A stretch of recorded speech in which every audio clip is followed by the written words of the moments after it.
क्या? ये सांप तो टहनी के नीचे फंसा हुआ है। तुम दोनों कौन हो? कहाँ से आए? मुझे बचा लो, मुझे बचा लो, मुझे बहुत दर्द हो रहा है, बचा लो। 3 सिरों वाली जलपरी, मेरी दीदी को बचा लो, उसके ऊपर से ये टहनी हटा दो। ठीक है, अभी मैं अपनी जादुई शक्तियों से इस टहनी को हटा देती हूँ। ये कहकर 3 सिरों वाली जलपरी अपनी जादुई शक्ति से पेड़ की उस टहनी को सफेद सांप के ऊपर से आसानी से हटा देती है। लेकिन चोट लगने के वजह से सफेद सांप के शरीर से खून बहने लगता है। भाई, मैं चल नहीं पा रही हूँ, मुझे बहुत दर्द हो रहा है। 3 सिरों वाली जलपरी, कृपया हमें घर पहुंचा दीजिए, मेरी दीदी अब चल नहीं पा रही। मैं पानी से बाहर जमीन पर नहीं आ सकती, नहीं तो मैं खुद तुम्हें घर पहुंचा देती। लेकिन तुम दोनों चिंता मत करो, मैं कुछ उपाय करती हूँ। तभी 3 सिरों वाली जलपरी देखती है कि रास्ते से एक आदमी गुजर रहा है। भैया, ओ भैया, जरा इधर तो आओ। हे भगवान, ये मैं क्या देख रहा हूँ? नदी में तो 3 सिरों वाली जलपरी है और वो मुझे बुला रही है।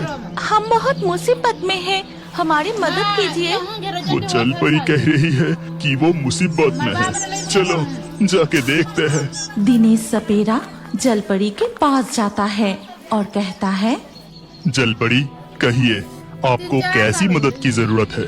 उधर देखो, इस सफेद सांप के ऊपर तूफान में पेड़ की टहनी गिर गई थी, जिससे ये घायल हो गया।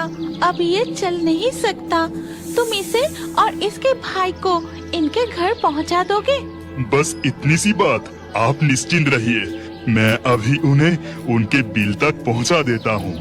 ये कहकर दिनेश सपेरा दोनों सांपों को लेकर उनके बिल की तरफ जाता है। लेकिन वहाँ पहुँचने पर देखता है कि उनके मिट्टी का घर बर्बाद हो चुका है और नागिन माँ भी वहाँ नहीं है। अब मैं क्या करूं? सफेद सांप, काला सांप, ये देखो तुम्हारा घर टूट गया है और तुम्हारी माँ भी यहाँ नहीं है।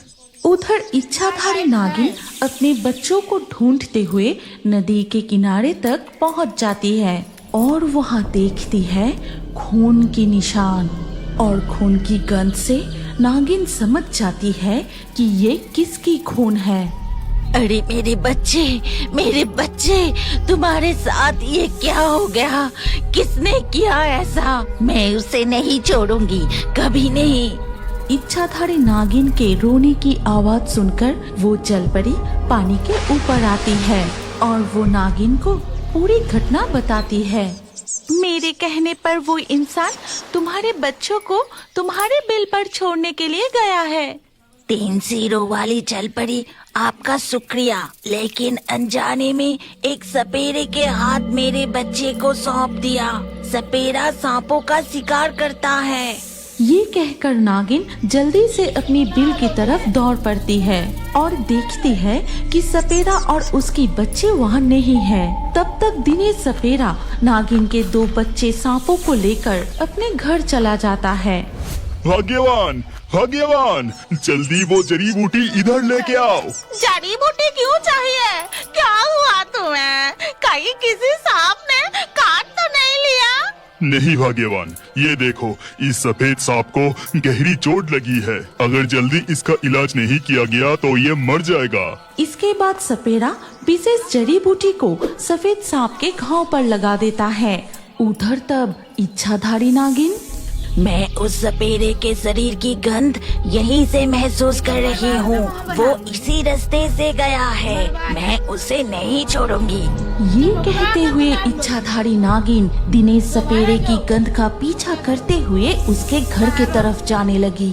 अगर आप इस कहानी की अगले भाग देखना चाहते हैं तो कमेंट में नेक्स्ट पार्ट जरूर लिखिए और हमारे रियो बर्ड्स फेसबुक पेज को अभी फॉलो कीजिए। अगर ये कहानी अच्छी लगी तो लाइक करके शेयर कर दीजिए।